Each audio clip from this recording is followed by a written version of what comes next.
Carrière vous est offert par Orange.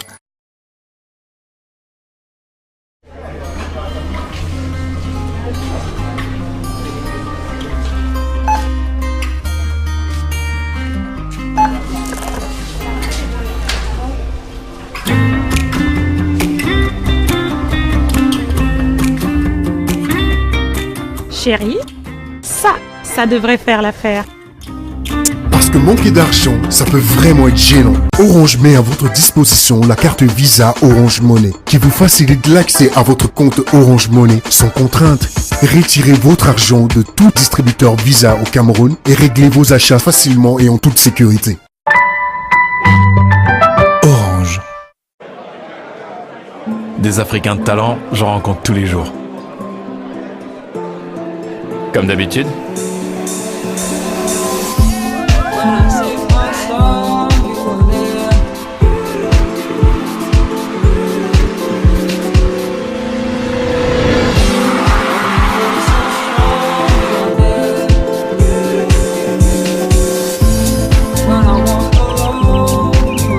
Déterminés, passionnés par ce qu'ils ont choisi de faire.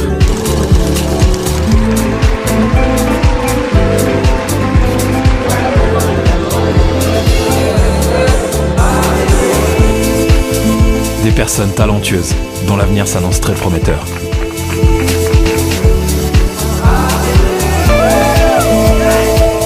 De telles personnes, je suis fier d'en avoir rencontré sur le continent. Des Africains de valeur qui partagent tous l'amour de leur continent autour d'une Castel Beer. Castel Beer, le goût de la réussite. Les brasseries du Cameroun.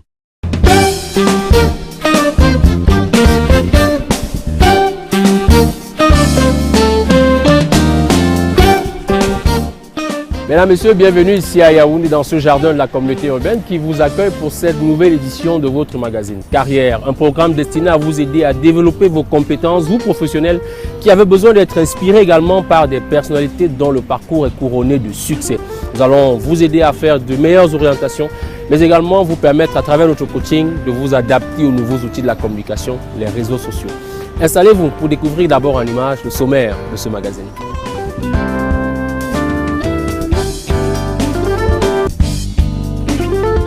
Bienvenue dans cette nouvelle édition de Carrière.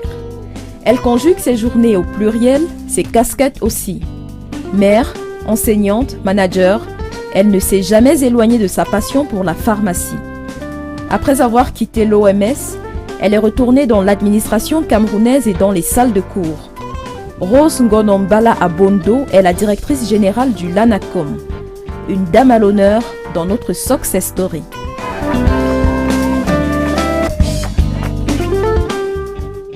Avant cela, nous ferons un détour dans les rues de Yaoundé à la découverte d'un incroyable talent africain. Il réalise des fresques murales, des portraits, de même que des peintures décoratives. Jules Ricky Sofongan nous plonge dans l'univers de Solution Design.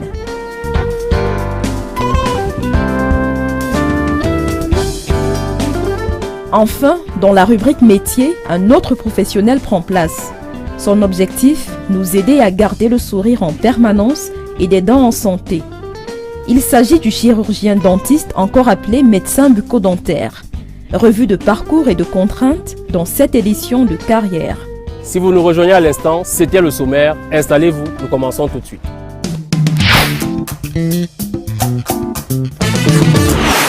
Pour commencer cette émission, je vous invite à découvrir un jeune Camerounais qui a un incroyable talent et qui fait ses premiers pas dans l'entrepreneuriat. Son talent s'exprime à travers des fresques murales, des tableaux de peinture, mais également des portraits de personnalités qu'il réalise. Jules Ricky Sofongan est notre invité de la rubrique Initiative et nous allons voir à travers son entreprise de Solution Design comment il transmet son talent à d'autres jeunes Camerounais. Suivons attentivement.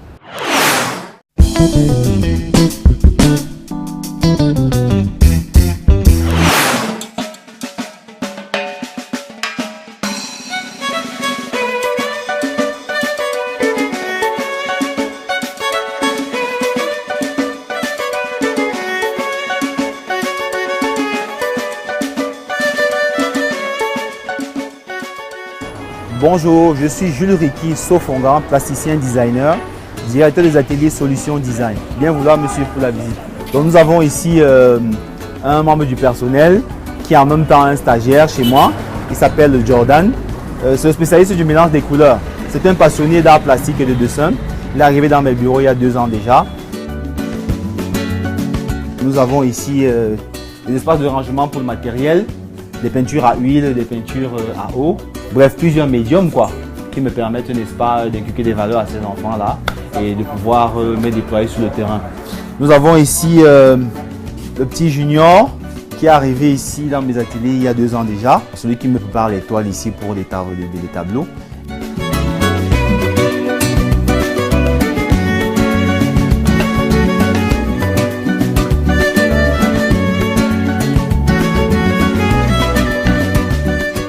J'ai cette passion pour le dessin depuis ma tendre enfance, depuis la maternelle d'ailleurs. Je pense que je suis né avec ça. Donc ce qui se passe aujourd'hui, c'est que j'ai eu le temps de peaufiner. Et par rapport aux expériences que j'ai eues avec d'autres aînés et tout, les échanges et tout, ça m'a permis de pouvoir avancer et d'arriver à ça. Que vous soyez architecte, que vous soyez plasticien, que vous soyez styliste et tout, la base c'est le dessin. Je suis en réalité un artiste qui ne s'interdit rien. J'aime expérimenter, j'aime beaucoup les échanges et je pense que quand on a la bonne base plastique pour faire un certain nombre de choses, il faut essayer. Ce que je recherche, c'est quoi? Disons que la recherche, c'est quelque chose d'assez complexe dans le domaine des arts plastiques. Parce que si vous commencez à chercher quelque chose de précis, c'est la mort de l'art en fait. C'est cette incertitude-là qui fait que parfois, on veut creuser la chose. On veut creuser, on veut travailler. Maintenant, on a cette appréciation qui nous vient de l'extérieur. On a des gens qui disent, bon voilà, j'aime ça, je souhaiterais avoir telle chose dans tel type orienté dans tel genre et tout. Maintenant, c'est à nous de savoir comment organiser la chose plastiquement parlant pour satisfaire le client que nous avons devant nous. Nous sommes au complexe scolaire Les Goélands. J'ai réalisé une fresque ici, rendant hommage à la fondatrice décédée il y a 2 ans déjà.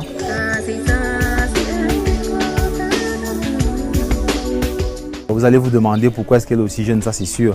Parce que j'ai utilisé une photo de ses 24 ans. Vous savez, une œuvre n'est jamais vraiment achevée, malgré le fait que j'ai signé. Il a fallu que je revienne un peu sur les lieux pour revoir. Et je fais toujours ça. Repasser toujours devant mon travail, surtout quand c'est des fresques murales comme ça et tout. De repasser pour voir s'il n'y a pas quelque chose que je peux ajouter avec le temps, ou alors quelque chose qui ne va pas. Parce qu'on recherche la perfection même si on ne l'atteint pas. Et on cherche toujours et puis voilà. Donc je suis venu ajouter un petit quelque chose au niveau de son oreille et des pupilles, de ses yeux là.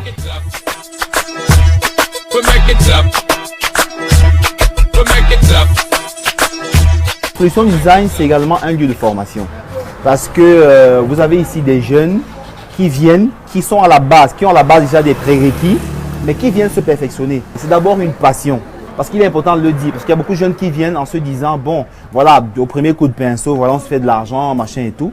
C'est un travail énorme. Le bagage que j'ai derrière moi, vraiment, il est impressionnant pour pouvoir arriver à ce que je suis en train de faire aujourd'hui. Quand je dis Solution Design, c'est SO, S-O-H, trait d'union, Lution Design. Donc ça se dit en un mot Solution Design. En fait, j'estime que je suis la solution à tous les problèmes d'ordre artistique, décoratif et tout le reste. Allez-y, montrez-nous votre incroyable talent, monsieur.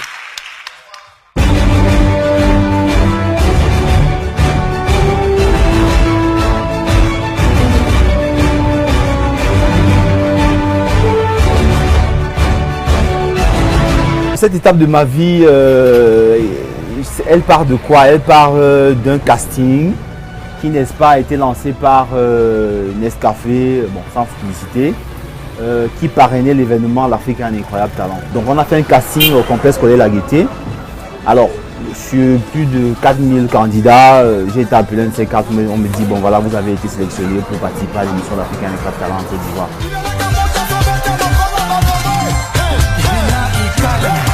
En 2011, lorsque Fally Ipupa arrive au Cameroun, lors de son concert au Palais des Sports, j'ai fait cette démarche de rencontrer les organisateurs de son concert. Et je leur ai dit, bon écoutez, moi je veux un échange de services. Je vais m'offrir la plateforme de ce concert-là pour présenter le travail de plasticien que je fais en faisant une performance artistique pour Fally Ipupa pendant son concert. Et moi, je rehausse l'image de votre concert. Donc, ils acceptent finalement et je réalise ce portrait-là. Donc, avant d'arriver à l'Afrique a un incroyable talent, c'est vrai, il n'avait pas gardé forcément mon visage dans sa tête, mais il savait qu'il y a quelqu'un qui lui a réalisé un truc à Yaoundé quelques années avant.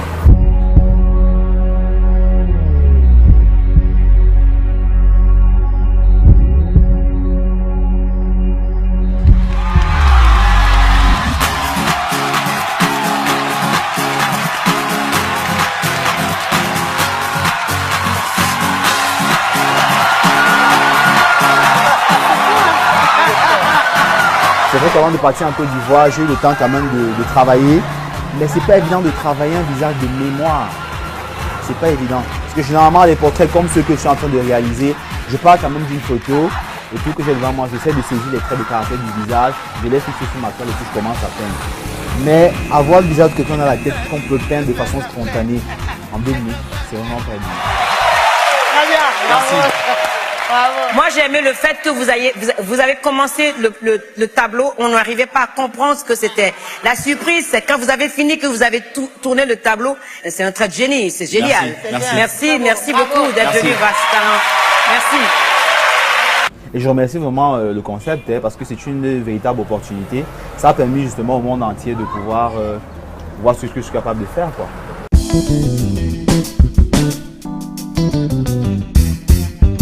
C'est très difficile. Après avoir été à l'Institut de formation artistique de Mbalmayo, parce qu'après mon BEPC, j'ai fait le concours pour entrer à l'Institut de formation artistique de Mbalmayo. Je sors donc de là avec un baccalauréat artistique, option peinture. Donc maintenant je vais à l'université, je continue en histoire de l'art.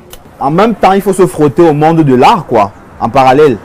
Donc du coup, vous avez des gens, des aînés, certains vous tirent la main, certains vous repoussent, parce que vous n'êtes pas accepté de tout le monde de toute façon. Donc maintenant, c'est à vous, c'est votre capacité à foncer qui va faire que vous vous détachez et puis vous attendez vos objectifs, quoi. Donc, les attentes sont nombreuses. De savoir qu'il y a des gens comme moi capables d'inculquer des valeurs artistiques à plein de jeunes et qui demandent du soutien. Le soutien n'est pas que financier. Les gens pensent toujours aux finances, mais simplement se greffer aux différents événements, par exemple, que des artistes comme moi peuvent organiser, en les accompagnant. Parce que l'accompagnement, c'est même mettre la logistique à la portée peut-être d'un artiste qui fait un événement. L'accompagnement, c'est offrir par exemple une salle d'exposition à un artiste qui a un projet d'exposition. C'est ça l'accompagnement aussi. Ben écoutez, vis-à-vis de mes clients, je leur demande simplement de continuer d'apprécier le travail que je fais. Et j'ose croire que mon travail, il est évolutif, comme tout travail en général technique. À partir du moment où vous travaillez tous les jours, c'est évolutif. J'espère les amener encore dans d'autres nuages artistiques qui feront qu'ils perdront la tête, quoi.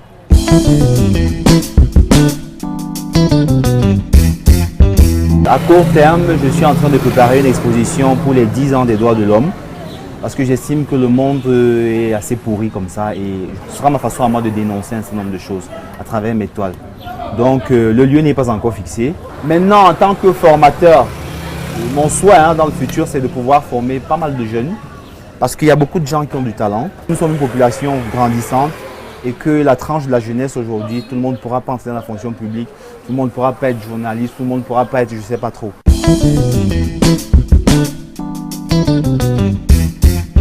Le constat que je fais est le suivant, c'est que beaucoup de jeunes ne croient pas véritablement en ce qu'ils sont capables de faire. Je pense qu'il faudrait aussi que certains jeunes arrêtent de penser qu'il est plus important d'avoir une cuvette de Grand Guinness devant soi que d'avoir une cuvette de pinceau, par exemple. Je leur demande simplement de venir à moi, chez Solution Design, de venir prendre un peu plus de valeur artistique pour pouvoir avancer, quoi. Nous poursuivons cette édition de carrière ici dans ce jardin de la communauté urbaine de Yaoundé, devant le restaurant populaire. Nous allons maintenant à la rencontre d'un médecin qui a une spécialité bien particulière parce que lui, il s'occupe de ma bouche, de votre bouche. Vous pensez au chirurgien dentiste et précisément donc au médecin bucco-dentaire. Mathurin Omboli en est un et il nous parle de ce métier dans cette édition de Carrière. Avec lui, nous découvrons différentes facettes de notre bouche et précisément de la médecine bucco-dentaire.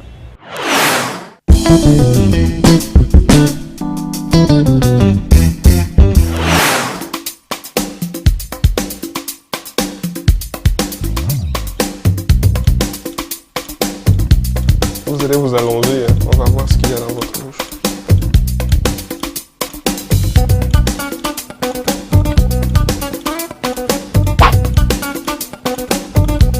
Un médecin bucco-dentaire, c'est tout simplement ces spécialistes de la santé là qui s'occupent de soigner la bouche, les dents et les patients. Le médecin bucco-dentaire, le chirurgien dentiste et le dentostomatologue, c'est la même chose en fait. C'est juste les appellations qui diffèrent en fonction des écoles. Tous sont là pour assurer la santé de manière générale et de manière particulière au niveau dentaire.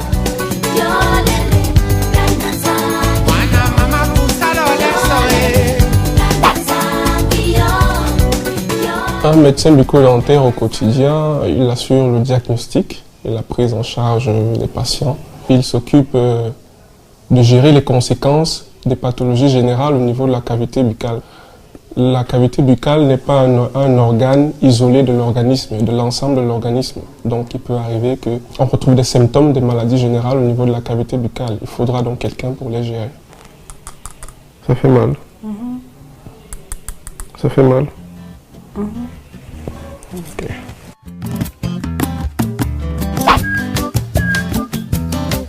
Pour devenir médecin bucco-dentaire au Cameroun, il faut passer par le concours d'entrée en première année. Après un bac scientifique, bien sûr.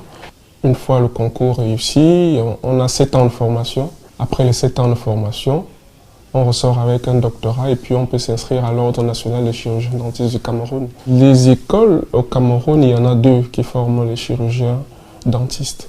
À l'université Yaoundé 1, il y a la faculté des sciences biomédicales. Et puis on a à l'université des montagnes. Le coût de la formation, c'est difficile à dire parce que vous savez, un étudiant, c'est beaucoup de choses à la fois. Donc si on se limite simplement à la scolarité, on va dire à l'université Yaoundé 1, la formation c'est 50 000 francs par année. Et puis à l'UDM, je crois que c'est un peu plus au-delà de 50 000. Au Cameroun, l'âge limite est de 25 ans. Parce qu'après 25 ans, on ne peut pas présenter le concours d'entrée en première année des facultés de médecine du Cameroun.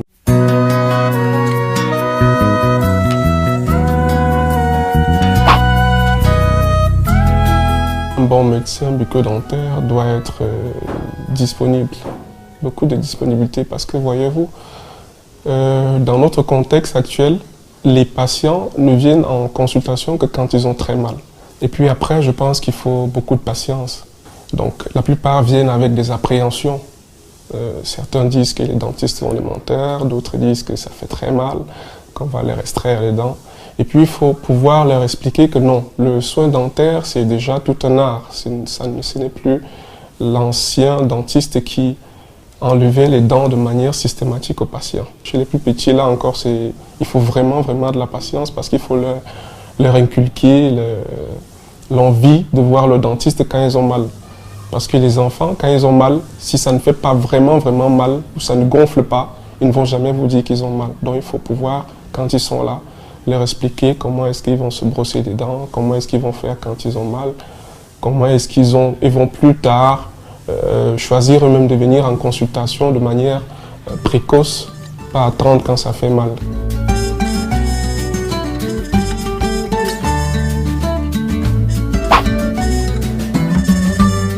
Les difficultés du métier de dentiste sont globalement de plusieurs ordres. D'abord, de manière infrastructurelle. On manque de structure au Cameroun pour exercer l'art dentaire. Les matériaux sont assez coûteux et il faut des appareils.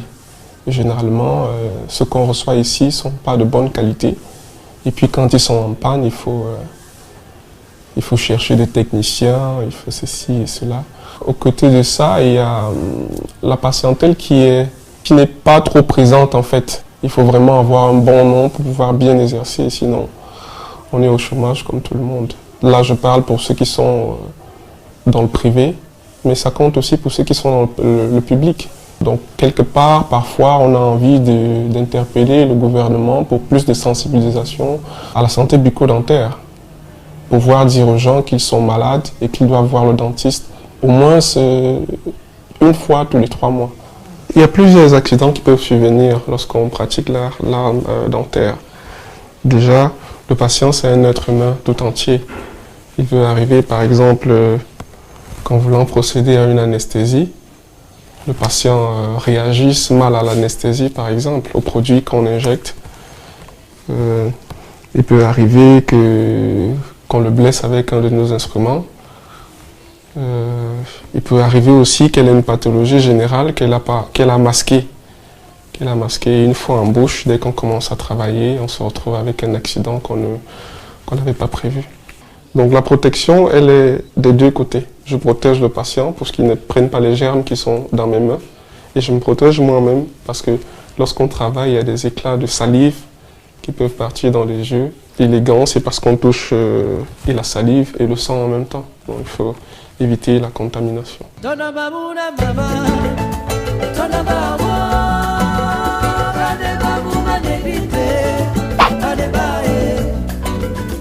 Déjà, c'est un métier et c'est une fonction libérale. Je pense que le chirurgien dentiste gagne assez bien sa vie. Dans le public, c'est dans 200 à 300 000. Dans le privé, bon, ça dépend de tout un chacun. Dans le privé, si vous avez un large carnet d'adresses, ça vous fait beaucoup de patients et puis vous n'avez pas de limite en fait.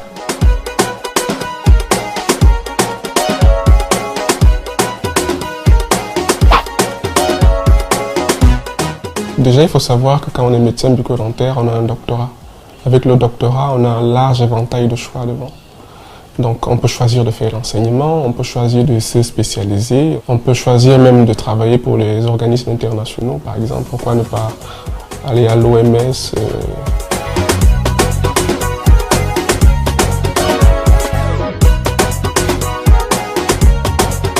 Le conseil que je peux donner aux jeunes qui veulent faire une carrière dans la médecine bucco-dentaire, c'est tout simplement de se lancer, de ne pas hésiter. C'est un bon métier, c'est un métier qui nourrit son homme et c'est un métier très noble, qu'il n'hésite pas.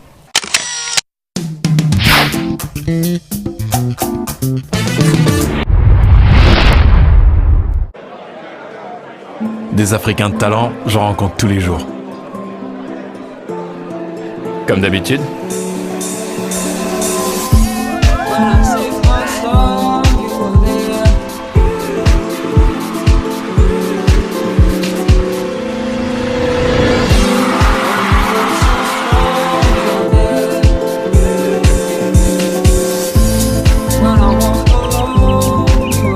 Déterminés, passionnés par ce qu'ils ont choisi de faire.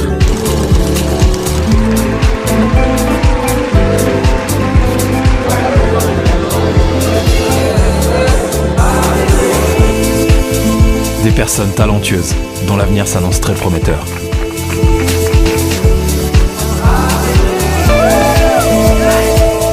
De telles personnes, je suis fier d'en avoir rencontré sur le continent. Des Africains de valeur qui partagent tous l'amour de leur continent autour d'une Castel Beer. Castel Beer, le goût de la réussite. Les brasseries du Cameroun. On souhaiterait tous faire des opérations de paiement mobile en temps voulu. Avec l'application Orange Money, disponible sur Google Play, vous pouvez encore plus facilement effectuer des opérations. Transférer de l'argent en toute simplicité, effectuer vos achats dans les boutiques et supermarchés partenaires, payer vos factures à toute heure sans vous déplacer, gérer votre compte bancaire en tout temps et en tout lieu, acheter du crédit de communication pour vous et vos contacts Orange. Vous rapprochez de l'essentiel. Orange.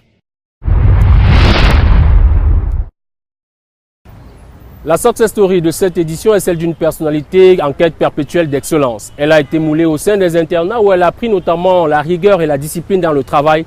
Et l'amour et l'humilité que lui ont donné ses parents est venu compléter le beau tableau. Aujourd'hui, après des études notamment en pharmacie, le docteur Rosa Bondongono est devenue une experte en la matière et elle fait valoir cette expertise à travers différentes administrations et multiples organisations. Notez par exemple, elle a travaillé au sein de l'Organisation mondiale de la santé et occupé de nombreux postes au sein du ministère de la Santé publique au Cameroun. Directeur général actuellement du LANACOM, le docteur Rosa Bondongono, j'allais dire princesse au passage, a trouvé du temps entre 3 rendez-vous pour nous raconter sa trajectoire exceptionnelle. C'est Alexandra Tulle qui est allée à sa rencontre. Voici l'entretien portrait qu'elle a ramené.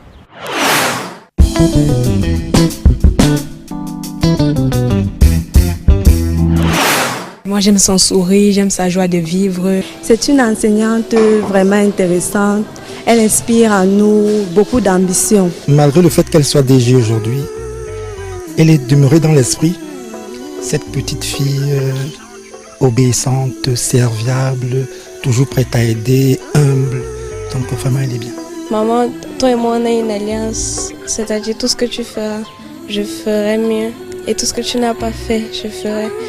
Un jour alors, elle est sortie avec son papa pour aller acheter le lait de mon bébé que j'avais à main. Arrivée là-bas à la pharmacie, elle a trouvé une dame qui grondait ses ouvrières qui étaient là, les pharmaciens, les autres là. Elle a pu demander à son père que pourquoi la femme se grondait les autres. Elle est qui? Papa lui dit que c'est la pharmacienne. Subitement, elle dit moi aussi je serai pharmacienne. Je n'ai qu'une philosophie, être accepté comme je suis. Malgré tout ce qu'on me dit, je reste le point levé. Pour le meilleur comme le pire, je suis métisse mais pas martyr. J'avance le cœur léger, mais toujours le point levé. Lever la tête, bomber le torse, sans cesse redoubler d'efforts. La vie ne m'en laisse pas le choix. Je suis là qui bat le roi. Malgré nos peines, nos différences, toutes ces injures incessantes, moi je lèverai.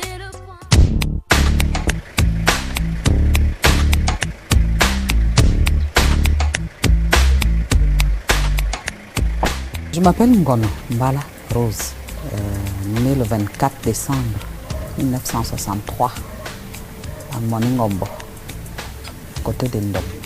Je suis une fille Etenga par mon père à Okode, que nous appelons maintenant Akode, à Okode 1, donc vers la Meufou et à Konon. Je suis née à Moningombo, le village de ma mère, qui est une Birambani. Et je m'étais mariée au professeur Abondo Antoine, qui est malheureusement décédé aujourd'hui.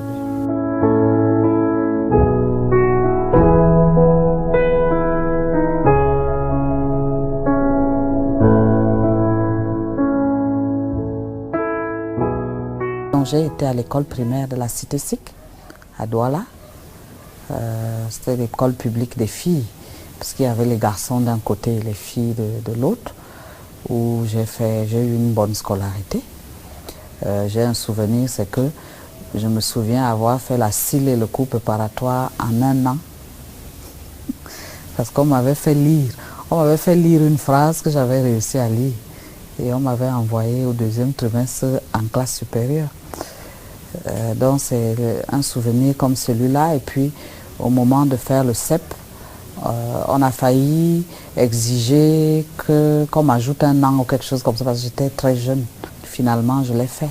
Je suis entrée au lycée en 1974. Je suis entrée en 6e au lycée de jeunes filles en 1974, où j'ai fait de la 6e en terminale dans le même lycée. Nous étions internes. C'est une période où je faisais du sport, je faisais le basketball. J'ai fait le basketball de la 4e jusqu'en seconde. Et lorsque je suis entrée en première D, sachant que je voulais faire des études de pharmacie, j'ai arrêté de faire le sport. J'ai eu le probatoire cette année-là. L'autre souvenir que j'ai de ces époques du lycée, c'est que j'ai eu le BPC de Adamou Ndamjoya. Qu'est-ce qu'il avait de spécial? C'était un BPC difficile, où il y avait eu 2 sessions. Je crois qu'au Cameroun, on n'a jamais eu quelque chose comme ça au lycée. Souvent, il y a plusieurs sessions dans les universités, mais c'était la première fois qu'il y avait un BPC et ensuite il y a eu une 2e session. Donc j'avais eu ce BPC d'Adamou Ndamjoya et on était très fiers. ce qu'il avait eu. Et puis je suis arrivée en terminale. J'ai eu le bac en 81. J'ai longtemps couru après le succès, à bout de souffle, atteindre les sommets, jusqu'à en perdre la tête. Sincèrement, j'étais assez bonne en français. Hein.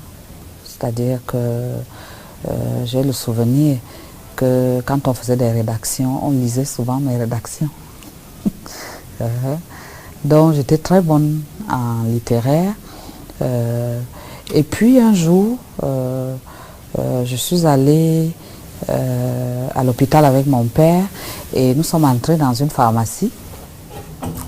Et pendant que nous étions dans cette pharmacie, en train d'attendre, n'est-ce pas, Laurent, pour acquérir mes médicaments, c'est là qu'il y a une dame qui était sortie. Elle s'est mise à parler avec autorité, fort quoi, ça a créé, en tout cas on a senti que quelqu'un était arrivé, et quand elle a fini, elle est repartie derrière. J'ai donc demandé à mon papa, j'avais 10 ans, je lui ai demandé qui c'était, quel était le problème, et puis il m'a expliqué que non, c'est la pharmacienne qui est venue. Je crois que le déclic a eu lieu ce jour-là, et j'ai dit à mon père que je veux devenir pharmacienne. Seigneur, montre-moi la lumière, la lumière, la lumière, la lumière. Yeah. J'ai longtemps couru derrière le succès. Mon père m'avait fait une préinscription en France et on avait choisi les universités. Justement, il y avait le problème, on dit il fait froid, il y a l'hiver là-bas, donc il ne faut pas qu'elle souffre. Donc on avait choisi l'université de Marseille, l'université de Lyon, je crois Bordeaux et Montpellier. J'ai débarqué sincèrement à Marseille. Alors mon père avait eu un vieil ami qui était un ancien diplomate. Et c'est ce diplomate qui se trouvait en service en Italie, qui avait donc appelé son collègue du consulat du Cameroun à Marseille, Monsieur Lindium Messac, qu'il y avait donc une de leurs filles qui est très jeune qui va arriver. Il a donc décidé que comme j'arrive et que je serai à la faculté de pharmacie de la Timone à Marseille, il préfère appeler une ancienne qui est étudiante là-bas depuis des années pour qu'elle puisse m'encadrer. Et c'est ce qu'il a fait. Donc quand j'arrive à l'aéroport, vous pouvez imaginer, j'ai pleuré pendant 3 jours presque, parce que après le rêve de partir, quand je commençais à réaliser que je vais quitter ma maman quand même, je vais quitter mon papa, mon pays, qu'est-ce qui va m'arriver là-bas? Comme je dis, nous n'avions pas de télé, donc on n'avait aucune image réelle de ce que c'est que l'Europe. Donc j'ai tellement pleuré que quand j'ai voyagé, j'avais vraiment les yeux rouges et bien gonflés. Et je sais qu'on m'avait mis dans la valise une grosse couverture. C'est tout ce que j'avais, quelques petits effets, parce que bon, il n'y avait pas grand-chose. Nous, on était à l'internat ces années-là. À l'internat, on ne s'achetait pas les vêtements comme aujourd'hui. C'est à Marseille que j'apprends à faire des courses, n'est-ce pas, pour moi. C'est là-bas que j'apprends à m'organiser toute seule. À l'internat, on avait tout. Hein? À Douala, au lycée des jeunes filles, on avait tout. Mais là, en France, il faut que j'apprenne à me débrouiller. Et cette dame était formidable parce qu'elle m'a amenée au supermarché et elle m'a acheté des petites choses qu'elle a payées elle-même en plus. Elle m'a aussi appris, sincèrement, à me tenir à table. C'est une grande dame qui est rentrée au Cameroun aujourd'hui et qui vit du côté de Loum aujourd'hui. Elle a enseigné les mathématiques au Cameroun ici et après elle était proviseure de lycée. Aujourd'hui elle est retraitée.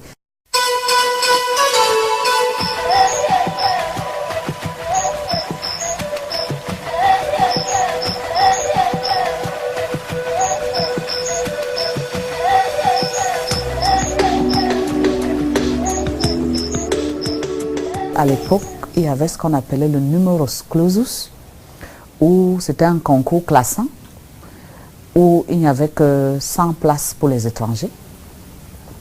Et très souvent, les étrangers étaient 1 millier. Et c'est ce concours-là que j'ai fait donc, pour entrer en première année pharmacie. J'ai travaillé sur la dialyse, c'est assez étonnant, hein?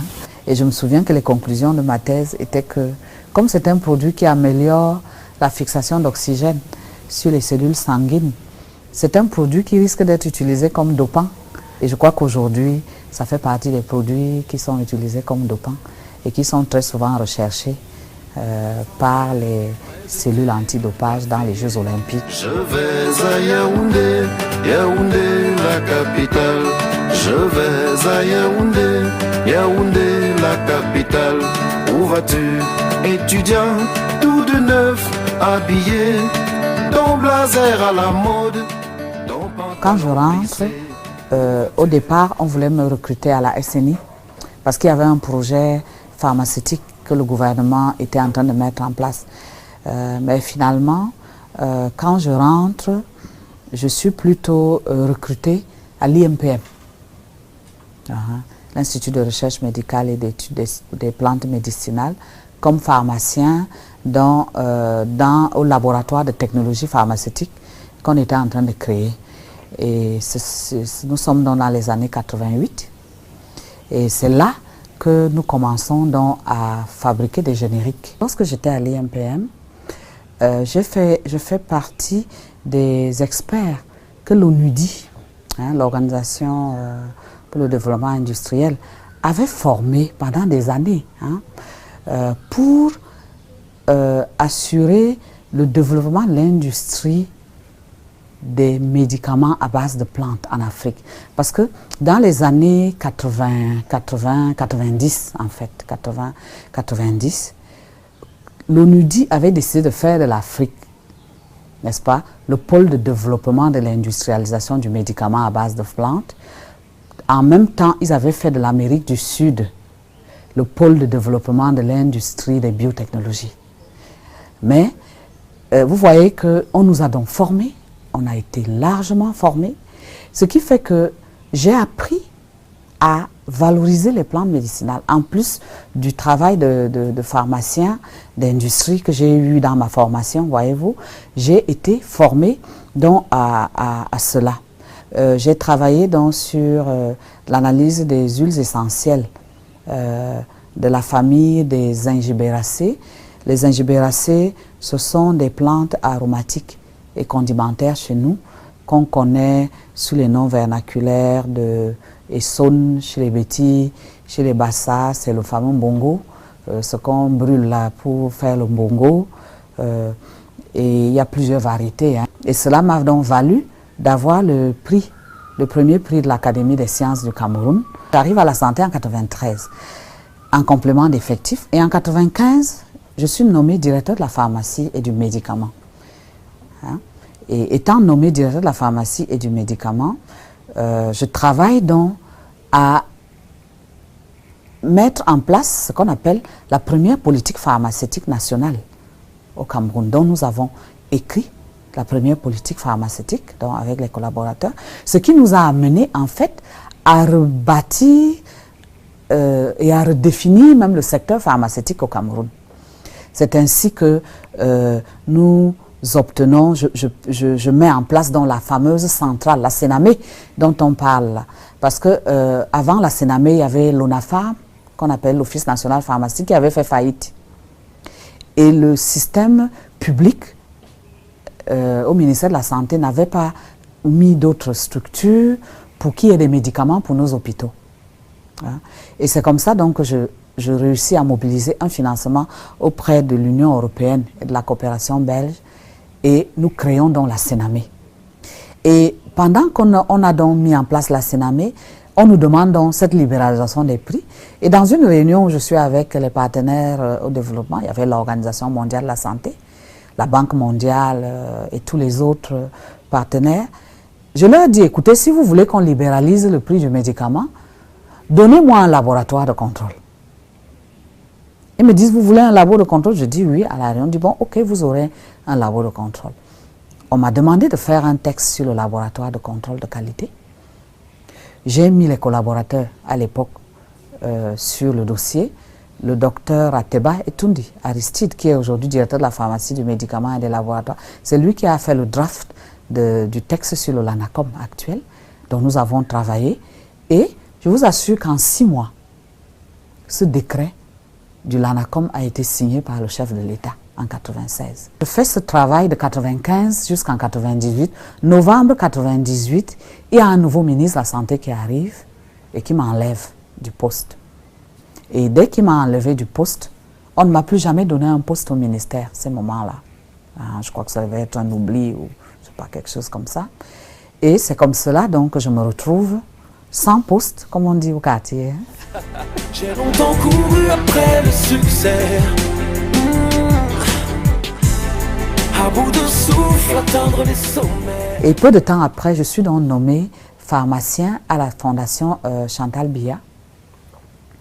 Et je vais là-bas et je mets en place, n'est-ce pas, les outils de gestion, je forme les infirmiers et autres, je mets en place tout un certain nombre de choses. Et pendant que je suis donc là-bas, c'est comme ça que l'Organisation mondiale de la santé et d'autres partenaires commencent à s'intéresser à moi par rapport donc à tout le background que j'ai sur le travail que j'ai fait en mettant en place, sous mon impulsion, la CENAME et le LANACOM à l'époque. Et c'est comme ça que lorsque le poste est ouvert des conseillers nationaux en médicaments essentiels, dans ce qu'on appelait Medicine Advisor, je crois que vous avez dû voir ça sur le net, c'est comme ça que je suis donc sélectionnée. Ils avaient fait une étude des dossiers, que je suis sélectionnée Medicine Advisor, donc conseiller national au Cameroun. Pendant que je suis donc à Genève, c'est là qu'on lance donc le poste à Yaoundé. Et forcément, donc, l'OMS qui était derrière l'ONU-SIDA, parce que vous savez qu'avant l'ONU-SIDA était un programme, en fait, autonome que l'OMS avait mis en place, les patrons là-bas ont donc dit qu'il valait mieux que moi je vienne prendre donc ce poste à Yaoundé. C'est comme ça que je suis donc à l'OMS. Moi, j'ai vécu une situation à l'OMS où j'ai mis en place pour la première fois un programme sur le médicament essentiel. C'était le programme c'est-à-dire médicaments essentiels et politique pharmaceutique, accès, politique, accès, assurance qualité, usage rationnel. Et puis j'avais en plus le volet développement de la médecine, développement et institutionnalisation de la médecine traditionnelle. C'est à l'époque que c'est moi qui institue la journée au Cameroun, qui était une journée instituée par l'OMS Afrique. Donc on a fait un travail vraiment extraordinaire au niveau de toutes ces années au bureau pays.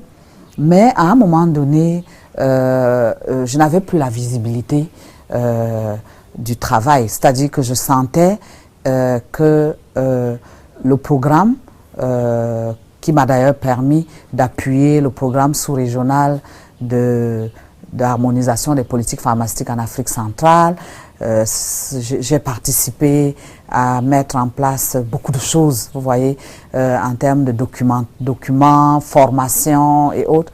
Mais à un moment donné, ça n'avançait pas. Moi, je me sentais un peu coincée, dans ce sens qu'au niveau de l'OMS, on me donne des moyens, mais je n'arrive pas vraiment à voir le programme avancer.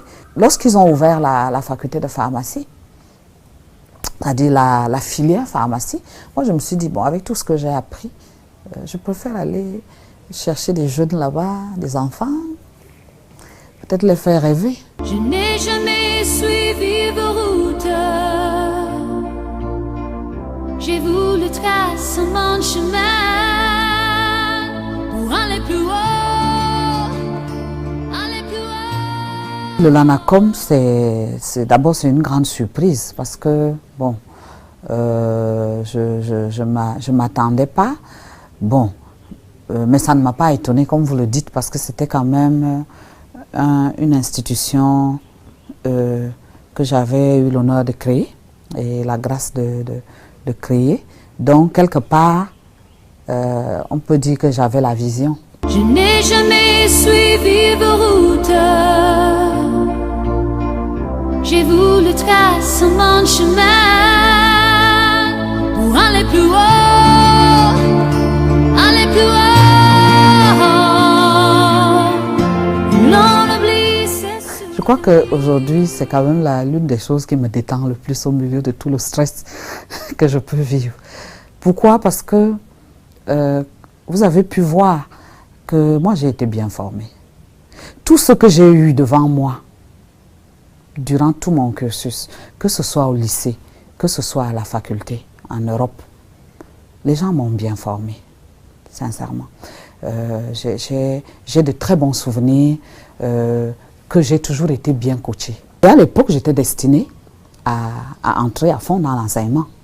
Hein.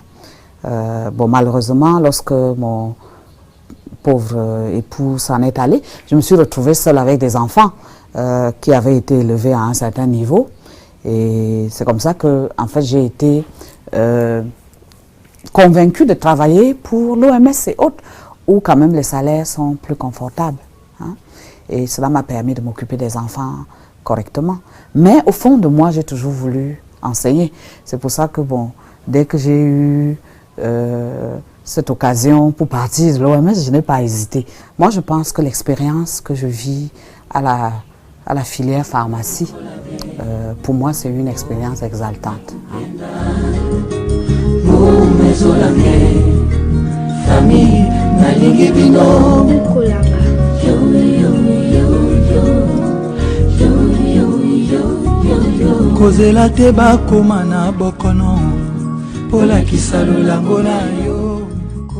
En fait, je n'ai jamais fait le point. Mais je crois que, comme toute maman, il y a des moments où on est gâteau, il y a des moments où on est complètement rigoureux. Surtout que je suis une maman parfois qui est très souvent absente du fait de mes activités, des voyages. En ce qui me concerne, la fille est née rapidement car elle s'est intéressée aux arts. Le deuxième enfant, Antoine, a eu beaucoup de problèmes. C'était un enfant très intelligent, mais après la mort de son père, il a beaucoup souffert de cette absence. Donc c'est un enfant que j'ai failli perdre, aussi bien dans le cadre de l'école que le reste, parce qu'il a eu beaucoup de problèmes même pour avoir son probatoire, mais finalement il a réussi, je crois, après plusieurs tentatives. Marina a toujours été bonne aussi, mais pareillement, elle a souffert de sa crise d'adolescence à l'université. Et aujourd'hui, elle est en train de faire ses lettres bilingues et je vois qu'elle est de plus en plus motivée. La petite Lucrèce, elle, c'est vraiment l'enfant qui a évolué avec beaucoup de facilité. Elle est actuellement à 16 ans en train d'attendre des résultats d'un bac. Donc je pense que c'est la championne là, du point de vue école là. Et elle est intéressée par les études médicales. Donc moi je pense que c'est surtout elle qui se rapproche beaucoup de moi. Mais bon, je ne force pas, je ne les force pas. J'espère que ce laboratoire va évoluer. Pour moi, j'espère sincèrement avoir un peu plus de temps pour moi, pour m'occuper de moi. J'espère que j'aurai la possibilité de faire ce que j'aime beaucoup, quand même voyager, découvrir les choses. J'espère que je vais avoir une très bonne santé parce que jusque-là j'ai eu une très bonne santé. J'espère que cela va continuer. J'espère sincèrement, pourquoi pas, avoir des récompenses davantage par rapport à tout le travail que j'ai abattu durant toutes ces années.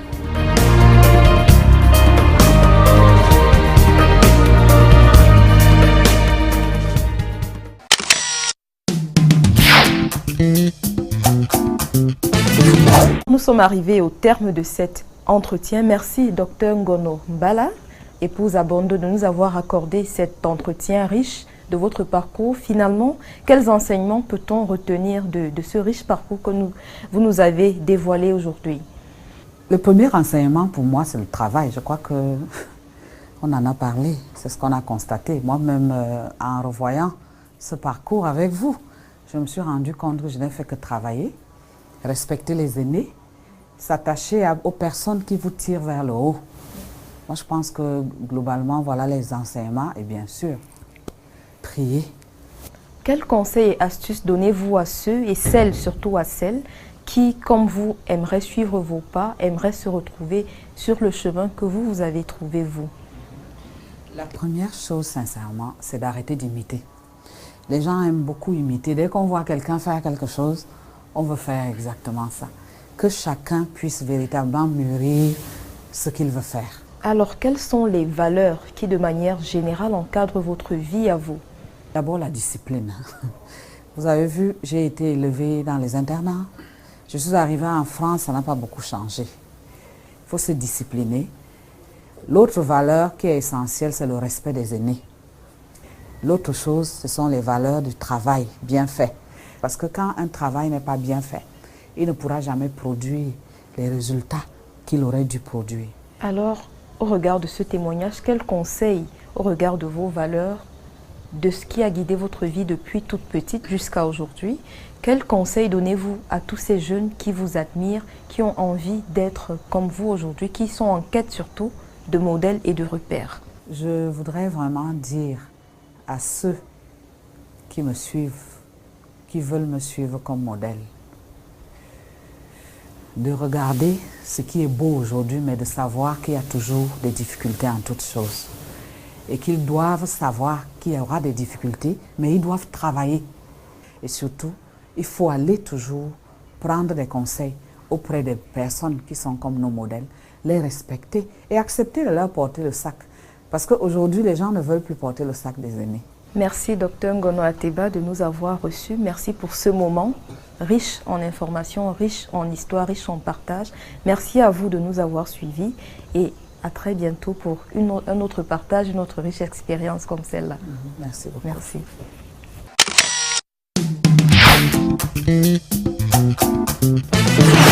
Être présent sur la toile ne suffit pas. Lorsque vous êtes sur les réseaux sociaux, il faut savoir améliorer votre contenu, recruter de nouvelles audiences ou encore mieux positionner des produits ou projets nouveaux. Comment y parvenir? C'est avec l'aide des influenceurs web. Alors, comment les recruter? Qui sont-ils et quel est leur rôle exactement? Chedjou Kamdem est notre expert en community management. Il nous donne des conseils et astuces sur le recrutement des influenceurs dans les réseaux sociaux. C'est dans la rubrique coaching.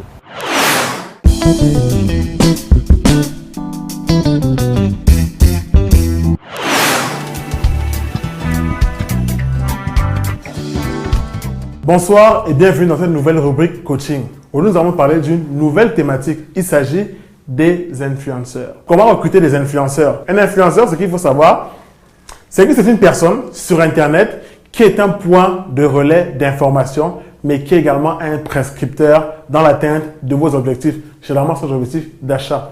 Les influenceurs, on les retrouve un peu partout sur Internet, que ce soit sur Facebook, sur Twitter, sur Instagram ou encore sur Snapchat. Ils sont véritablement des points relais d'information qui vous permettent justement de toucher des nouvelles audiences cibles sur la toile. Ils peuvent également jouer le rôle de prescripteurs car ils vont vous permettre justement de convaincre des audiences et de pousser les personnes à un acte d'achat d'un de vos produits ou d'un de vos services. Alors, quels sont leurs rôles? Premier rôle justement, c'est de vous apporter une nouvelle audience car vous, lorsque vous avez votre stratégie de communication digitale sur les réseaux sociaux, vous avez déjà ciblé des audiences précises. Or, les influenceurs vont vous apporter de nouvelles audiences avec lesquelles ils sont déjà à l'aise et avec lesquelles ils peuvent rapidement entrer en contact pour leur proposer une information ou alors leur soumettre un produit ou un service.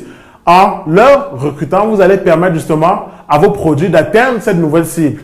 Mais également, les influenceurs ont pour rôle justement d'apporter un nouveau contenu ou alors de générer un contenu original sur votre communication. Des youtubeurs par exemple, ils peuvent faire des vidéos où ils vont relayer votre information ou alors parler de votre produit ou d'un service. Ils ont généralement des vidéos ou alors ils parlent de sujets précis comme l'humour, la danse et ils peuvent insérer votre produit ou d'un service sur la vidéo. Également, les blogueurs qui écrivent généralement des articles peuvent vous permettre de parler de vos produits et services lors des billets sponsorisés.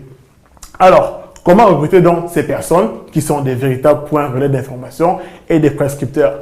La première chose, c'est que lorsque vous avez des événements outdoor, pensez à les contacter et à leur inviter sur vos événements. Ils peuvent justement venir écouter ce que vous avez à dire et justement pourront en parler aisément sur leur plateforme ou alors faire vivre en direct votre événement. On a généralement des blogueurs qui sont invités à des événements et qui tweetent en direct ou alors qui font des live vidéos sur votre événement. Pensez également aussi à leur offrir des produits et des services que vous commercialisez pour qu'ils testent et qu'après, eux-mêmes, naturellement, fassent un retour positif à leur communauté. Donc, vous avez là un ensemble d'éléments qui peut vous permettre de recruter des influenceurs pour maintenant les intégrer dans vos stratégies de communication digitale pour atteindre une nouvelle cible, mais également pour vendre vos produits et services.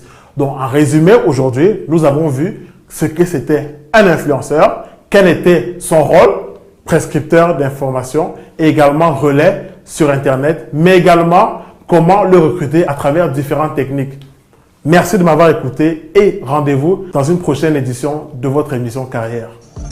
Mesdames, Messieurs, nous sommes parvenus au terme de cette édition de votre magazine. En vous remerciant d'avoir regardé, nous espérons que le travail, le courage, la persévérance sont désormais vos valeurs en vue du succès que nous vous souhaitons, chacun dans sa carrière. Permettez-moi également de dire merci aux équipes qui m'ont aidé à préparer cette édition. La rédaction conduite par Alexandra Tulle et la réalisation menée par Alain Kwam. Ce sont eux qui nous ont servi cette très belle édition de Carrière. Notez le rendez-vous dans un mois sur votre chaîne de télévision et d'ici là, nous restons en contact à travers tous nos liens. À bientôt.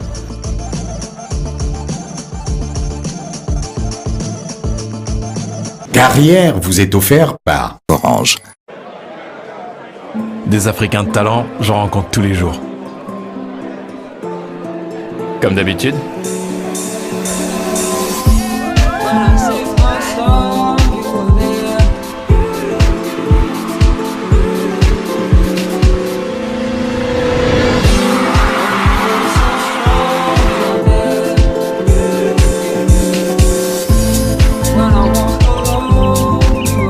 Déterminés, passionnés par ce qu'ils ont choisi de faire.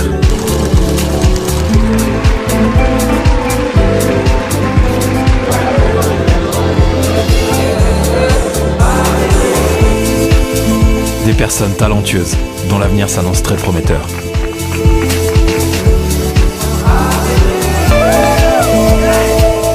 De telles personnes, je suis fier d'en avoir rencontré sur le continent. Des Africains de valeur qui partagent tous l'amour de leur continent autour d'une Castel Beer. Castel Beer, le goût de la réussite. Les brasseries du Cameroun.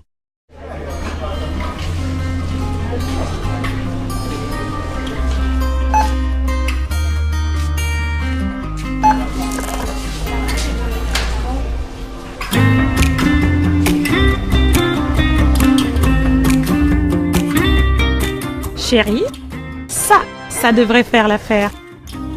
Parce que manquer d'argent, ça peut vraiment être gênant. Orange met à votre disposition la carte Visa Orange Money qui vous facilite l'accès à votre compte Orange Money sans contrainte. Retirez votre argent de tout distributeur Visa au Cameroun et réglez vos achats facilement et en toute sécurité. Orange.